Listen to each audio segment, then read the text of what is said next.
서동영의 시선 코너입니다. 전 국회의원 서동영 의원과 함께합니다. 안녕하세요. 안녕하십니까. 네. 오늘 주제가 이제 재생에너지냐 원전이냐. 원래 이거 하려고 했다가 지난번에 한덕수 선거 문제 때문에 했는데 그 일주일 사이에 좀 뭐 변화가 있었죠. 그렇죠. 예. 그 지금 이재명 정부는 계속해서 재생에너지를 강조하고 그걸 더 네. 확대하는 쪽으로 갈 걸로 생각을 했는데 지난 일주일 사이에 김성한 기후환경에너지부 장관이 그 원전 2기 건설을 종래 윤석열 정부에서 추진했던 걸 그대로 네, 다시 하겠다. 추진하겠다 이렇게 네. 발표를 함으로써 네. 이 정부의 이재명 정부의 에너지 정책에 큰 좀 전환을 맞은 게 아닌가 이런 평가들이 있는 겁니다. 그래서 사실 주제가 지난주보다는 이번 주가 더 맞아요. 그렇죠. 일주일 사이에 이런 변화가 있기 때문에 딱 맞고. 근데 보면 이렇게 보면 보수는 약간 원전을 좀 지으려고 하고 문재인 정부, 이재명 정부는 원전을 좀 탈원전. 사실 먼저 시작한 거는 문재인 정부가 들어서면서 탈원전을 하겠다 하면서 이제 원전 대 재생에너지냐 이 구도가 결정된 건데 그래서 문재인 정부는 탈원전을 위해서 한 5년 동안 열심히 했고 근데 윤석열 정부가 들어와서 5년 동안 우리나라 탈원전 정책은 실패했다. 그래서 다시 원전 정책을 하겠다. 이렇게 된 거잖아요. 먼저 윤석열 정부 때 어떤 에너지 정책을 폈는지를 점검을 해보죠. 예. 그러니까 정말 그러니까 문재인 정부는 탈원전 정책이라는 표현을 썼어요. 네. 그런데 그 윤석열 정부가 들어서자마자 지난 5년간 바보 같은 짓을 했다. 네. 그래서 원전 생태계가 완전히 붕괴됐다 이런 이야기를 하면서 네. 혹평을 했습니다. 네. 그러면 이제 과연 문재인 정부 시절에 탈원전 정책이라고 하는 게 뭐였고 그것 때문에 원전 생태계가 붕괴됐다는 게 맞는지를 먼저 좀 점검을 해보는 게 뭐 우선일 것 같아요. 네. 그 문재인 정부 때 탈원전 이야기가 나오게 된 게 네. 영광에 있는 한빛 3, 4호기 네. 원자로 경락 건물에 구멍이 숭숭 뚫린 게 발견이 됐었어요. 그게 네. 2017년 6월이었는데요. 그 원자로의 경락고 차폐막은 원전 수명이 닿을 때까지 구멍이 생기면 안 됩니다. 이게 빵꾸가 나면 방사능이 유출될 가능성이 아주 커지는 거거든요. 그래서 그게 발견되니까 전수조사를 해봤는데 한빛 3, 4호기에만 180개가 넘는 구멍이 발견된 거거든요. 그리고 그 밖에 다른 원전 건물에도 경락고에 구멍이 뚫려 있거나 철판이 녹슬어 있거나 이물질이 발견되거나 이런 사태들이 굉장히 많이 발견이 된 거예요. 그래서 이건 큰일 날 사태가 발생을 한 거죠. 그래서 이제 그 문재인 정부가 탈원전 이야기가 이때부터 나오는 건데 그 문재인 정부의 탈원전이라고 하는 건 두 가지입니다. 하나는 신규 원전을 더 이상 짓지 않겠다. 그렇죠. 또 두 번째로 노후 원전의 수명을 연장하지 않겠다. 네. 뭐 이렇게 이야기를 했던 거예요. 그런데 이제 그 발견됐던 한빛 3, 4호기의 문제를 이제 다 수리하고 그거를 이어가는 외에 문재인 정부에서 사실 추가로 한 게 없습니다. 그러니까 탈원전이라고 하는 걸 시작도 안 한 거죠. 네. 그러니 뭐 원전 생태계가 붕괴될 리도 없었던 건데요. 원전 생산량하고 비중을 좀 보면 문재인 정부 5년 동안 오히려 늘었어요. 네. 2017년도에 26.8%였던 게 2018년도에는 23.4% 이게 좀 줄었는데 이게 준 건 아까 말씀드린 한빛 3, 4호기 때문에 그 원전 가동을 좀 중단을 하고 전부 조사를 하고 수리하느라고 일시 줄었던 거고요. 그 다음 이제 20년도에 29%, 21년도에 27.4% 이랬으니까 오히려 그 원전 생산량과 비중이 늘었단 말이에요. 그렇기 때문에 그 문재인 정부의 탈원전 때문에 원전 생태계가 붕괴됐다라고 하는 것은 사실은 새빨간 거짓말이기도 하고 이 에너지 정책에 대해서 이념에 덫을 씌워서 오히려 전 정부를 공격하기 위한 수단으로 사용했던 거죠. 근데 저는 그렇게 볼 수가 없는 게 왜냐하면 이 탈원전 정책 할 때 제가 창원에 있었거든요. 창원이 두산중공업도 있고 원전을 많이 하는 도시란 말이에요. 근데 사실 그때 내가 그쪽 그 원전 관련자 얘기 들어보면 전체적으로 이렇게 그 우리나라 에너지 산업이 쑥 가니까 브레이크를 밟아도 그 추진력에 의해서 가기 때문에 생산량이 늘어난 것이 두산중공업이나 이런 원전 관련 업체들 그다음에 교수들은 그때 창원에서 뭐라고 했냐면 훨씬 더 잘 나갈 수 있고 훨씬 더 수출을 많이 할 수 있는데 문재인 정부의 탈원전 정책의 기조 때문에 더 이상 이걸 적극적으로 할 수 없다. 그래서 원전 산업이 더 발전할 수 있는데 그게 억눌려졌다. 이런 얘기는 했단 말이에요. 그쪽에서. 원전 산업에 예. 종사하는 사람들, 예. 그다음에 원안을 포함을 해서 원자력을 공부한 사람들의 입장에서는 이 탈원전이라고 하는 용어 자체도 굉장히 거부할 수밖에 없고 그들은 그들의 그 생계가 달려 있는 문제라고 생각하는 문제들이 있지요. 그래서 그쪽에서의 비판이라고 하는 게 사실 굉장히 좀 과하고 늘 자기 먹거리이기 때문에 늘 보수 정권에서 내세우는 인물들이 다 그 원자력에서 박사 받은 사람들 자기 밥그릇이 걸려 있는 사람들 이야기를 주로 좀 하고 이런 문제들이 있는데요. 이 원전 사업을 계속 그렇게 키워나가도 되는 거냐?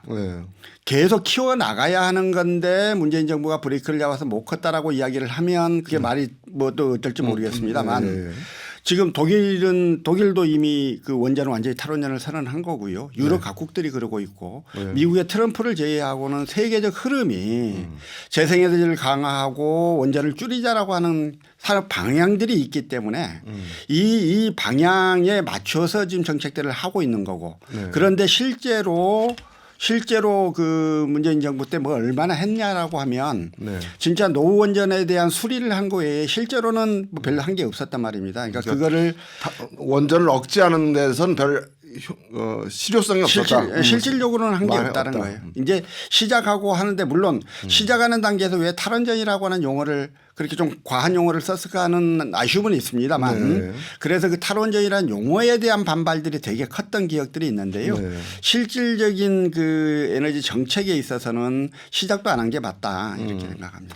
어쨌든 그러면 문재인 정부는 원전이 아니라 재생에너지 쪽으로 우리나라 국가정책 에너지를 중심을 재생에너지 쪽으로 가야 된다가 문재인 정부고 근데 윤석열 정부는 그 잘못됐다. 원전으로 가야 된다. 그래서 여러 가지 원전 계획들을 발표했던 거고 근데 이재명 정부가 다시 들어와서 그걸 다시 재검토하겠다. 윤석열 정부에. 그래서 원전이 아닌 그 문재인 정부의 재생에너지 쪽으로 가겠다는 뜻을 비췄다가 방금 말씀하신 것처럼 이제 윤석열 정부가 추진했던 원전 2기를 그대로 건설하겠다라고 발표했다면 이재명 정부는 다시 어떻게 원전으로 온 거예요? 어떻게 봐야 돼요? 그렇게 볼 수는 없는 거고요. 세계적 추세를 좀 봐줘야 합니다. 네. 세계는 모든 나라들이 선진국들이 OECD 국가들은 다 재생에너지를 강화하고 원전을 억제하는 수단 방식으로 에너지 정책들을 펼쳐가고 있습니다. 그런데 이제 최근 들어서 나타난 그 현상 중에 하나가 바로 AI거든요. AI는 엄청나게 전기를 쓰는 업종이고 AI 시대로 가지 않을 수는 없는데 이게 전기를 너무 많이 먹고 있어서 당장 재생에너지를 가지고 모든 에너지를 충당하겠다고 하는 그 선진국들의 그런 목표들이 현실적으로 좀 어려움에 직면해 있던 건 사실이다. 그래서 과거보다는 원전을 좀 더 늘리자는 거지. 처음에 생각했던 건 좀 늘리자는 거지 에너지 정책의 방향을 재생에서 원전으로 전환하자 이렇게 볼 수는 없는 거다. 지금 그렇게 선언하고 있는 나라는 아무도 없다. 그렇게 좀 볼 수가 있는 거여서요. 이재명 정부도 현실적 어려움을 감안해서 원전하고 재생에너지를 같이 가자고 하는 것들 중에 원전의 비중을 조금 더 처음에 생각했던 것보다는 조금 더 높여놔야 되겠다라는 정도의 그 정책이라고 보시면 좋을 것 같아요. 이렇게 정리해 볼게요. 그러니까 우리가 에너지를 100을 쓴다고 한다면 원전이 한 6, 재생에너지가 2, 3 이렇게 되고 이제 화력이란 게 있는데 화력은 계속 없어질 수밖에 없는 거고 그러면 이걸 100에서 원전을 계속 60에서 40, 30으로 줄이고 재생에너지를 천천히 올려가는 게 원래 우리나라 에너지 정책이고 전 유럽의 정책인데 지금 AI가 들어서면서 우리가 필요한 전력량이 100에서 한 200, 300으로 뛰니까 여기서 재생에너지를 따라가기에는 너무 힘드니까 원전과 같이 가야 된다라고 지금 세계적인 에너지 정책의 흐름이 그렇게 간다 이렇게 정리하면 됩니까? 일단 뭐 독일 네. 같은 경우도 사실 독일은 탈원전을 완전히 선언을 했거든요. 네, 그렇죠. 탈원전에서 탈원전을 완전히 네. 선언을 했는데 독일도 최근에 원전의 이야기를 다시 나올 수밖에 없는 게 그 갑작스러운 이 엄청난 에너지 소비의 문제를 충당하기 위해서 어쩔 수 없이 그렇게 가는 거고요. 뭐 독일의 탈원전 정책은 실패한 정책으로 이미 판경이 난 거고. 그렇지 않아요. 그걸 왜 실패했다고 그래요? 이야기해요. 그러니까 예. 원전 논자들이 있죠. 특히 네. 원전 산업 그다음에 원자력을 공부했던 사람들이 계속 그렇게 이야기하는데 독일은 최근까지 작년까지도 완전히 탈원전을 선언하지 않았습니까? 있는 거 다 철거하겠다고 했고 그다음에 재생에너지 목표를 2030년까지 목표가 65%였는데 이걸 80%로 늘리겠다고 이미 작년에 선언을 했고 이렇습니다. 그래서 독일이나 유럽의 각국들은 거의 대부분 에너지 정책들을 글로 끌고 가고 있는 거고요. 그 이제 지금 앞으로 이제 물론 이제 탄소 중립 시대를 맞아서 더 이상 활약은 안 된다라고 하는 거는 분명한데 문제는 그 대안을 뭘로 가져갈 거냐의 문제를 그렇죠. 우리나라는 너무 지금까지 재생에너지에 대한 투자를 안 했던 거죠. 그래서 재생에너지 비율이 선진국 중에서 가장 낮은 나라 중에 하나예요. 그래서 지금은 재생에너지를 강조하고 재생에너지에 대한 투자를 강화해야 겨우 다른 선진국들하고 수준을 맞춰갈 수 있는 수준인 건데 우리가 지금 이 시기에 전기가 갑자기 필요하다는 이유 때문에 또 재생에너지를 줄이고 원전을 늘리는 쪽으로 가면 세계적인 추세와 방향에 맞지 않게 되고요. 앞으로 10년, 15년, 20년 후가 되면 우리가 에너지 정책이 큰 위기를 맞을 수밖에 없을 거예요. 그러니까 그런 측면에서 재생에너지 우선 방향으로 가는 게 맞다. 그 부족함이 있는 거를 원전으로 보충한다. 이렇게 생각해야 되고 그 보충을 해야 되는 전기 수요가 좀 커지니까 그 더 이상 건설하지 않겠다고 하는 원전을 한두 개 정도 더 건설하는 쪽으로 좀 보충하는 선으로 바라보는 게 맞고 이 원전과 재생에너지를 이걸 서로 대립되는 에너지 정책으로 바라봐서는 안 돼요. 저는 윤석열 정부의 가장 큰 잘못이 이걸 대립되는 정책으로 바라봤고 재생에너지를 줄이고 원전을 늘리는 이런 정책을 함으로써 세계적인 흐름에 완전히 벗어나 버렸다. 덕분에 우리나라의 재생에너지 투자가 너무 많이 늦어서 이제 시작해도 선진국을 따라잡기에는 너무 늦은 상태가 돼버렸다. 이 가장 큰 문제가 저는 윤석열 정부에 있었다 이렇게 생각합니다. 그러면 지금 이제 세계적인 흐름을 얘기하셨으니까 탄소 중립이 다 세계적인 흐름이라고 생각했고 그걸 다 받아들여야 된다고 생각했었어요. 근데 트럼프라는 사람이 나타났단 말이에요. 그래서 트럼프가 뭘 했냐면 기후 위기론을 말하는 사람들은 다 사기치는 거다. 그러니까 완전히 지금 우리가 생각했던 거, 그러니까 재생에너지냐 원전이냐가 아니라 화석 연료는 이미 안 된다라고 생각했던 그 근본까지 흔드는 트럼프가 발언을 한단 말이에요. 근데 그러면 유럽의 에너지 정책과 미국 트럼프의 에너지 정책이 붙었을 때 그럼 우리는 어떻게 해야 되냐 이런 고민. 그리고 또 트럼프는 약간 이상한 사람이라 치부하고 넘어갈 수 있느냐 이런 건 어떻게 봐야 됩니까? 트럼프를 그 우리가 지금 생각하는 21세기 대명천지의 민주주의가 이제 전 세계에 거의 자리를 잡고 이러고 있는 이 시기에 정상적인 민주주의 지도자로 보는 사람은 별로 없는 거는 같고 민주주의가 아니라 이제 정책이 맞는 거지. 이 관세 폭탄 같은 경우를 보더라도 그의 정책이라고 하는 게 합리적이고 이성적이고 예측 가능하지 않은 이 수준입니다. 그래서 트럼프의 정책이라고 하는 걸 우리가 하나의 정책으로서 이해하고 앞으로 이게 될 것이다라고 하는 걸 전제로 해서 이 문제를 바라볼 수 있는가는 좀 다른 차원의 문제이죠. 일기 트럼프 때 이미 파리 기후협약 탈퇴해버렸잖아요. 기후 위기론 자체가 사기다 이렇게 이야기하면서 막 계속해서 아무렇지 않다면 이런 이야기를 했는데 그렇게 이야기하는 사람은 트럼프밖에 없었기 때문에요. 트럼프가 일기에서 끝나고 바이든이 대통령이 됐을 때 바이든은 다시 파리 기후협약에 재가입을 했고요. 탄소 중립을 위한 세계적 흐름에 동참하겠다 이렇게 해서 갔던 건데 이번 2기가 돼서 다시 이제 좀 이렇게 빠꾸를 시키는 이런 꼴이 된 거예요. 이 뭐 트럼프가 계속 대통령하고 있지는 않을 테니까요. 저는 다음번은 민주당이 됐건 공화당이 됐건 이 기후위기론에 대한 세계적 흐름과 추세에 미국도 발맞춰 갈 수밖에 없을 거다 이렇게 생각합니다. 근데 이제 제가 저쪽에 있으면서 원전 관련자들하고 인터뷰를 좀 많이 해봤거든요. 근데 그분들 얘기 중에 또 하나 저는 좀 이거는 전체적인 데이터를 내가 저희 둘이 잘 모르니까 얘기가 될지 안 될지 모르겠는데 원전을 하나 세워서 얻을 수 있는 전기와 재생에너지 그러니까 원전을 세우는데 한 10년 걸렸다고 했을 때 이걸 통해서 얻는 에너지 양과 우리가 신재생 에너지를 10년 동안 투자해서 얻을 수 있는 에너지 양의 갭이 엄청 크대요. 그러니까 신재생 에너지로서 가야 되는 건 맞지만 이 흐름에서 신재생에너지 아무리 투자해도 신재생 에너지를 통해서 얻는 전력량의 수요는 아니 그 양은 그렇게 빨리 올라가지를 않는다고 하더라고요. 그러니까 장기적으로 신재생 에너지로 가는 거는 옳다고 쳐도 이렇게 특히 지금 바로 그만 말씀하신 것처럼 AI나 데이터 센터처럼 전력량이 훨씬 엄청나게 들어가는 산업들로 우리 전체 산업 구조가 개편되고 있는 상황에서 그 전력량을 채우기 위해서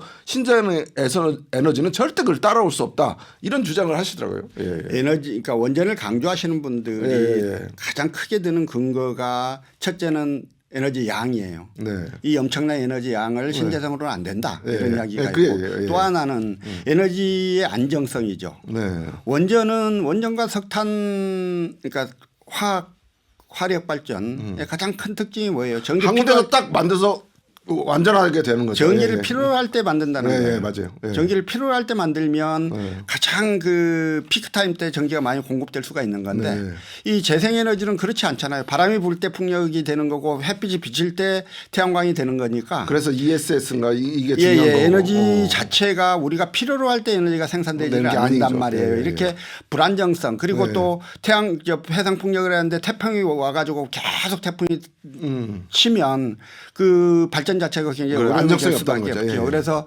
이 문제는 재생에너지가 갖고 있는 가장 큰 핸디캡 중에 하나입니다. 근데 이거를 다 알고도 이걸 극복하고 기술로 극복하고 가자라고 지금 세계가 그렇게 걸어가고 있는 거거든요. 그러니까 그걸 강조하신 분들의 그 말이 틀린 말이라기보다는 현실의 어려움은 있는데 그래도 극복하고 가야 하는 거고 그래서 재생에너지를 강화하고 한편으로 부족함을 원전으로 채워가면서 재생에너지에 대한 투자를 통해서 그 기술을 훨씬 더 획기적으로 발전시켜 나가는 것 이게 방향이어야 한다 이런 생각을 하는 거죠.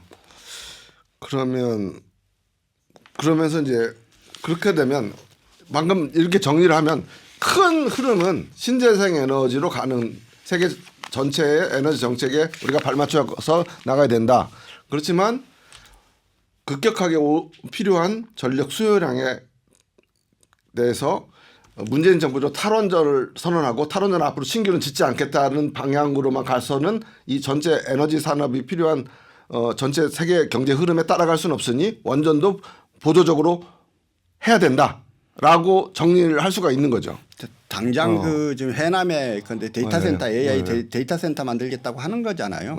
거기에서 사용되는 그 엄청난 에너지를 그 엄청난 전기를 해상 풍력하고 다 안 된다는 거거든요. 그렇죠. 그러니 영광 한빛 3, 4호기 한빛 그 원전에서부터 전기를 가져오자라고 하는 건데 그나마 이제 거기는 또 해남 거는 그렇다 하더라도 다른 지역은 여전히 남아 있는 문제들이에요. 그래서 이제 원전을 더 짓는 건 불가피하다.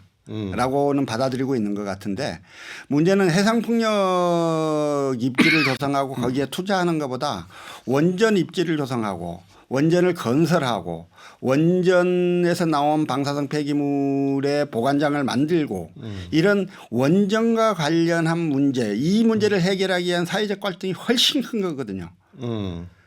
원전을 어디다 지을 거예요? 지금 누가 자기 동네 원전 오라고 하는 사람들이 누가 있으면 지금 삼척 짓는다 보니까 삼척도 난리가 나는 거잖아요. 그래서 사실은 원전이 불가피하다. 그래서 재생에너지하고 같이 가야 된다. 믹스해야 된다라고 하는 주장에 같이 공감을 하면서도 현실적으로는 원전을 추가로 짓고 특히 고준위 방사성 폐기물들을 보관하거나 처리할 수 있는 장소를 준비하는 것 이게 훨씬 더 사회적 갈등이 큰 문제예요. 그러면 이렇게 되는 겁니까? 우리 전남처럼 지금 전남은 데이터 센터, AI 센터 유치하려고 되게 노력하잖아요. 그러면 우리가 지금 필요한 거잖아요. 그 산단이.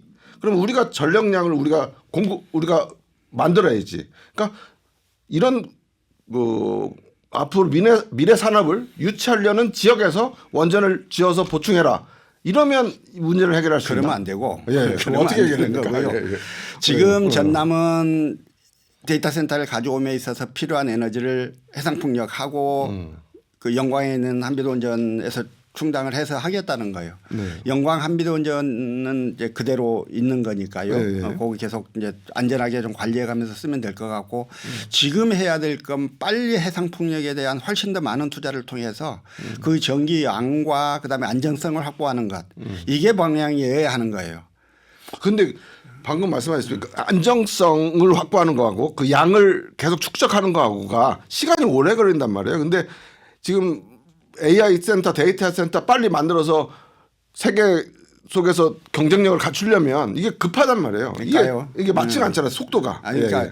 여기는 영광 원전이 있잖아요. 예, 예. 거기 거 쓰면 된다고요. 그래서 니들이 데이터 센터 하고 싶으면 원전 더 만들어 이렇게 해서는 안 되는 거고 예. 원전의 건설은 불가피한 수준에서 보충적으로 해야지 이게 선제적으로 이렇게 건설을 추진하는 방향이 돼서는 안 돼요. 무엇보다도 사람들이 수용을 안 합니다.